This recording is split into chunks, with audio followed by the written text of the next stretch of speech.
In the Know, a radio program talking to the newsmakers in Ogle, Lee, DeKalb counties and beyond, keeping you in the know. Here's your host, Charles Van Horn.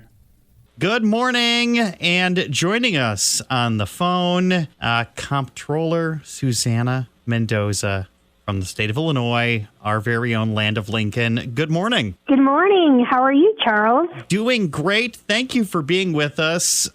Comptroller, a statewide office. Obviously, you are a very busy person. Let's go back, though. You started with a little bit in Chicago politics. And yes, I started off as a state representative. I got started very young. I was 27, I believe, when I won my first office and served in the Illinois legislature. I was elected 6 terms, so 11 years. And then I became the first woman to be elected city clerk of the city of Chicago. And then in 2016, had the honor and privilege of being elected in a special election to replace the last 2 years of what were supposed to be Judy Bartopinka's term in office. You may recall she passed away unexpectedly before taking her oath.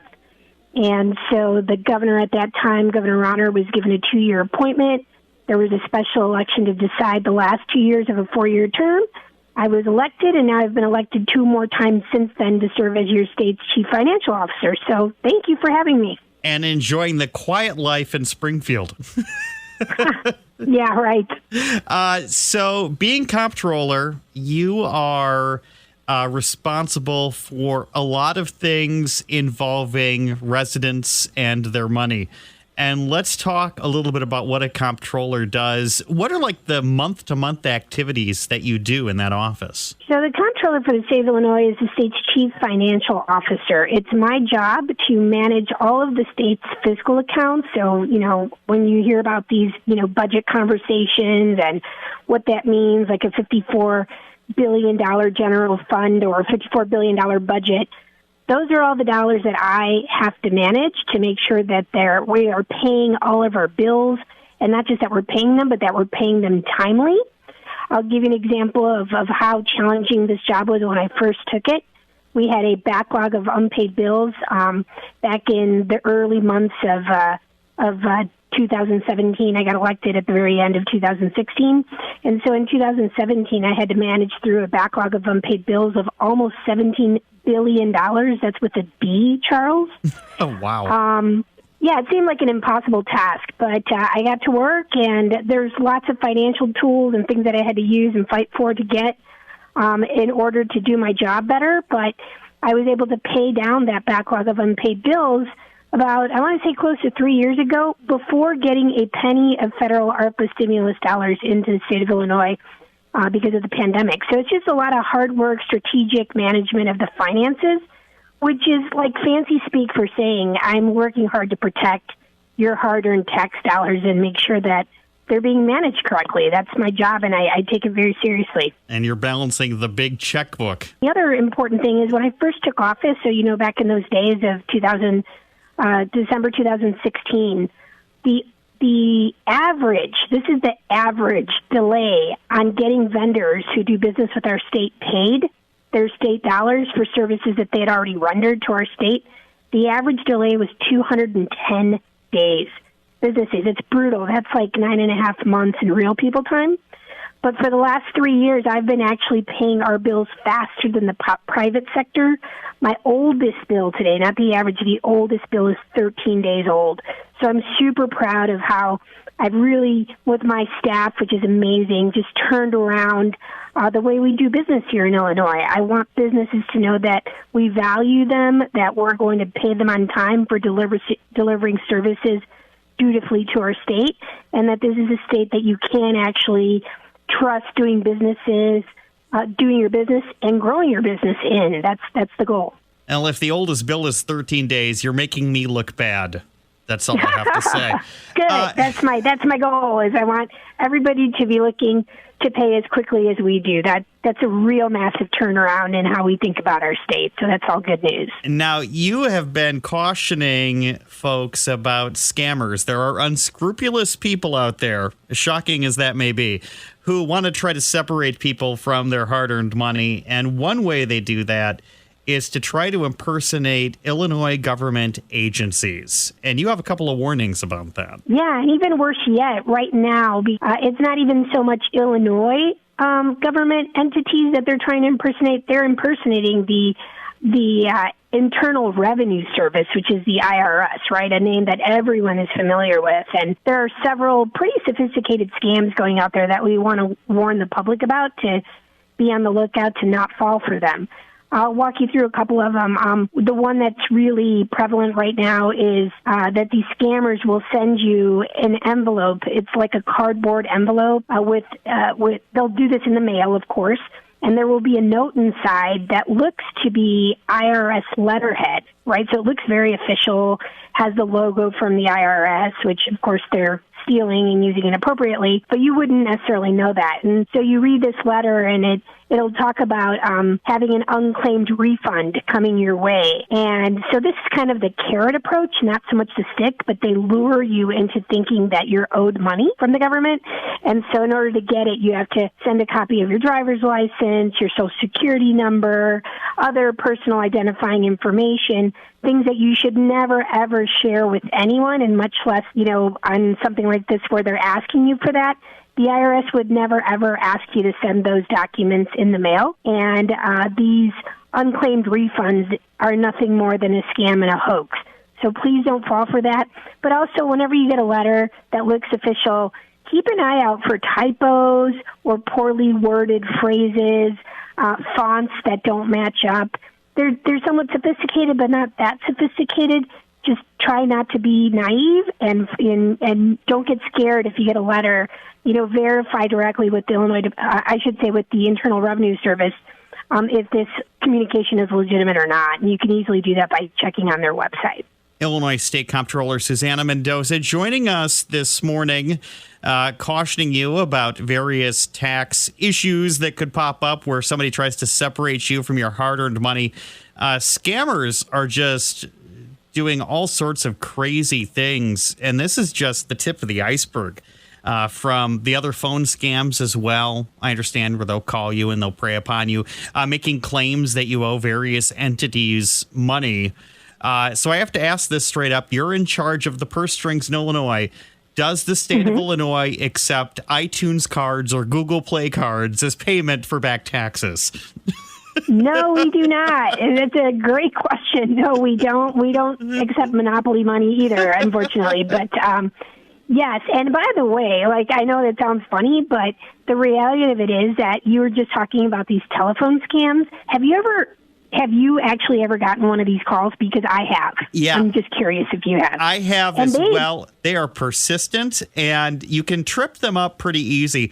I had one. It was the middle of August, and they were saying I had a warrant for my arrest out of the state of Michigan. And I asked where they were calling from. They said Detroit. And I said, well, hope you made it to work okay in that big snowstorm. Now, mind you, it's August and 95 out. And the person was like, yes, it's very snowy here. I'm like, sure it is. Sure it is, yeah. No, exactly. But, I had one, and it actually popped up on my caller ID as coming from the Internal Revenue Service. So, these guys can be very sophisticated, or they could be really dumb. But the reality of it is that I remember this call. They were asking for my mother.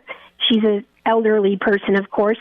And they were just horrible. The guy was so, aggressive and saying that she was going to be arrested because she owed taxes. And I knew none of this was true.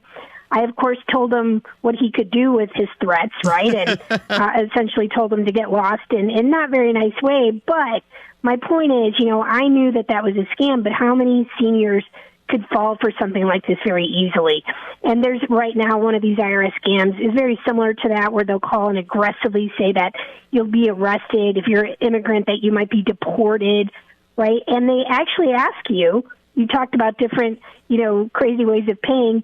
They'll tell you that you can get rid of this problem if you send a gift card or make a wire transfer or pay for it right now with your debit or credit card. And again, the IRS, if you actually did owe them money, they would never, ever contact you via phone, via social media, or via email to track down that funding. There would always be a legitimate communication via mail, not these cardboard postcards. So, again, just common sense here is important to have. Don't immediately assume that the person writing you or emailing you or calling you is actually working for the IRS.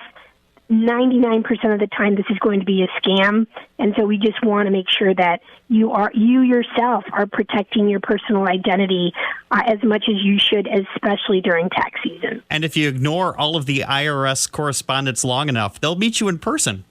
Just so you know. That's a very good point. They'll go knock on your door, right? So, you'll get a subpoena, and then you'll have a court we date. don't urge you to ignore the IRS if you actually do get an official communication, but right now, especially around this time, there's no reason for them to be contacting you saying that you owe money because you're just about to file your returns.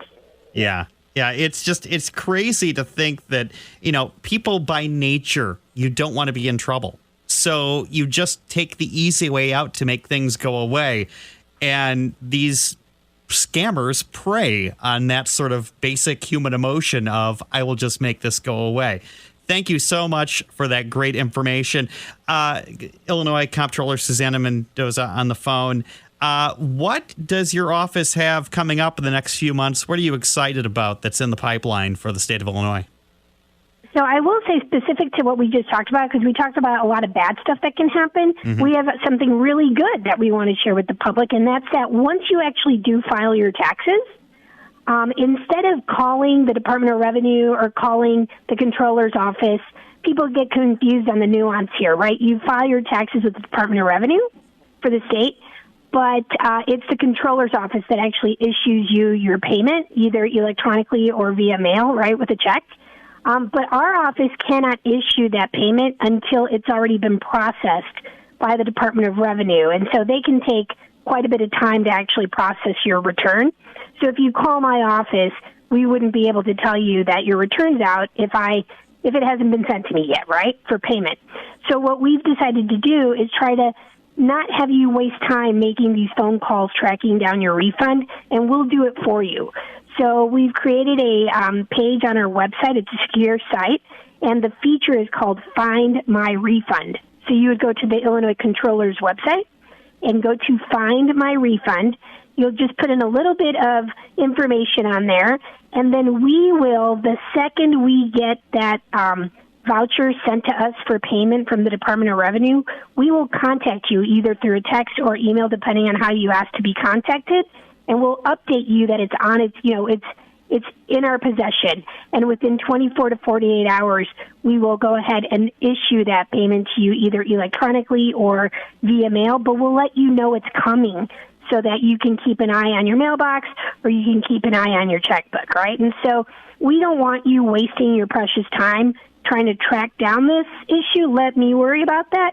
Just sign up for our Find My Refund feature, and we will take care of it for you. That's exciting. That'll be really exciting for me because I want to make sure that my taxes actually go through, because I did spend the last 2 days trying to invent 71 dependents for the biggest refund possible. Hey, you just said that on the air. I'm kidding. It's okay. Yeah. Only hold it against me in a court of law. But it's nice, though. All the Social Security numbers I made up are sequential, so nobody will catch me. Oh, my goodness. Hey, don't forget to remind everybody that the last day to file your income taxes in Illinois, well, anywhere, is April 15th, all right? So let's not be late. The sooner you get them in, the sooner you get your refund. And the sooner you can get all of your work done involving the refunds and the checks and everything. Yes, and there's nothing I love more than sending people their money back. So let's get to work. Susana Mendoza, Comptroller for the state of Illinois, thank you so much for joining us this morning. You have a great day. Oh, it's my pleasure. You have a better one. Thank you. Bye-bye. And a big thank you to Susana Mendoza for joining us this morning here on In the Know. You can find an archive of all of our great interviews at the Super Hits 93.5 YouTube channel. You'll also be able to check out a story about this. We had posted at our website last week about tax potential frauds that could happen in filing season. Another great edition of In the Know will happen next week at this very time on this very station. We look forward to joining you then as we find out more about people in and around the community.